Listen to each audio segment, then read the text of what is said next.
And I'm Attilio. Today we want to talk to you about 1031 exchanges. And here is Julie Tumbaga of Old Republic Exchange Company. All right, so let's start off with the basics. I know we're going to go through, I have a top 10 1031 misconceptions, but give us the basics. What is a 1031 exchange?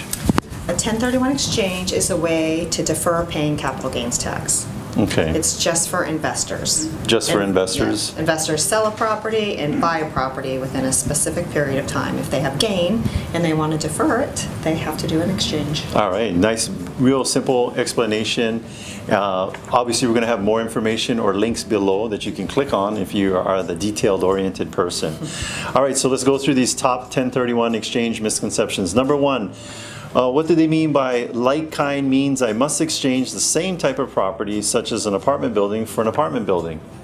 Yes, there's a huge misconception there. Uh-huh.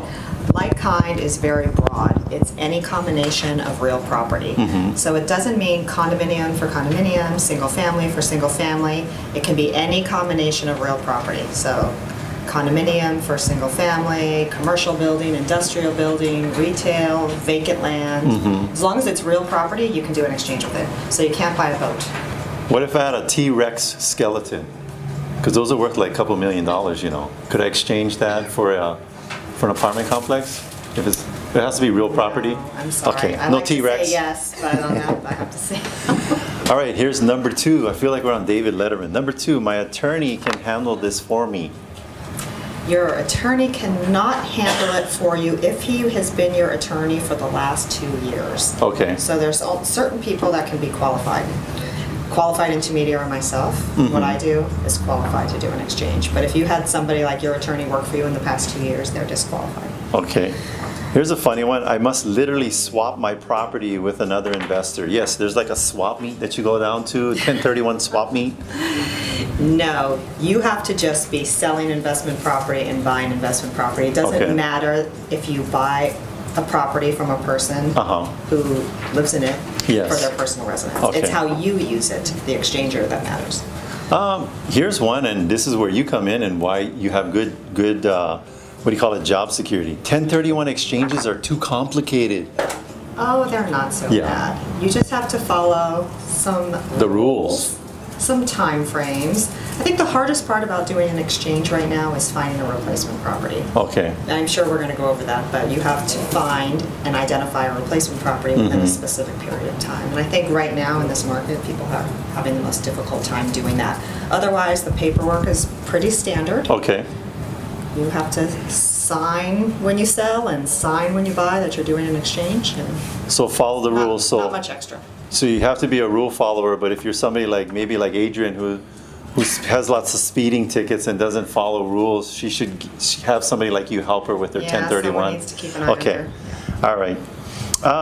The sale and the purchase must take place simultaneously. No, that doesn't have to happen either. Okay. So there's time frames involved in the exchange.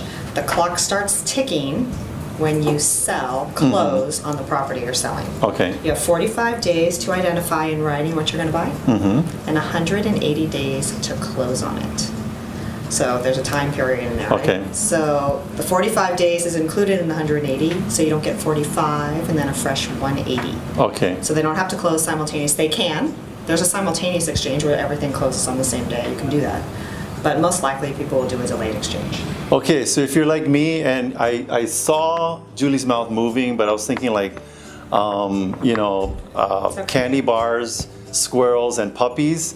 And so I just hire somebody like her. Okay, here's number 6. I just need to file a form with the IRS with my tax return and roll over the proceeds into a new investment.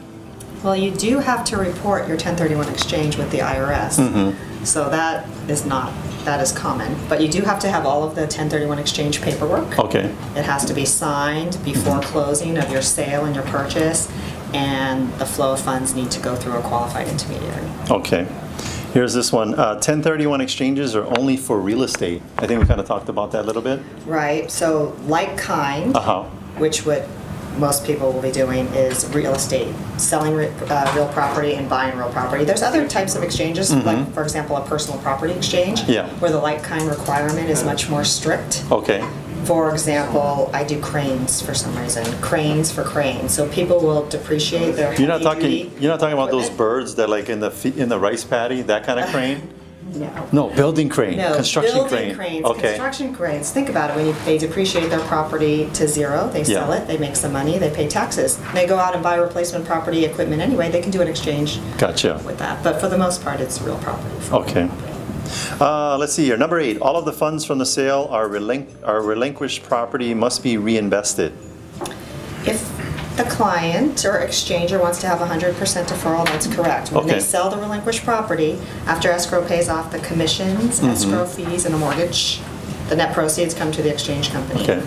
The client has to use all of those funds as their down payment for the new property, Mm-hmm. and they come up with cash or get a mortgage for the difference, and then you'll have 100% deferral. If you don't use the money, whatever's remaining is exposed to taxes. Exposed to And it would be taxes. a partial exchange. Gotcha.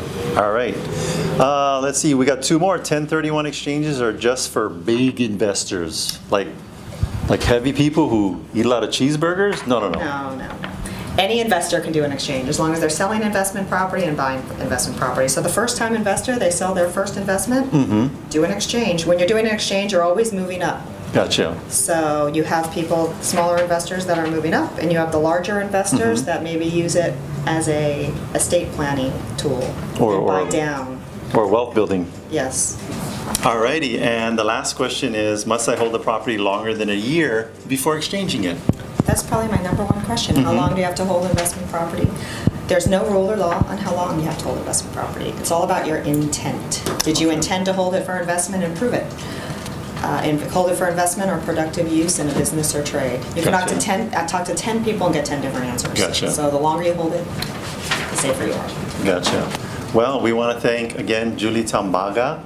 Thank you for being on our video blog. If you guys have more questions or you want to contact her directly with more detailed questions and or hire their services, you can reach them at the contact information below. Thank you. Thanks for having me. So now that you know the highlights of a 1031 exchange, Call an expert to help guide you. Call Julie. Thanks and aloha.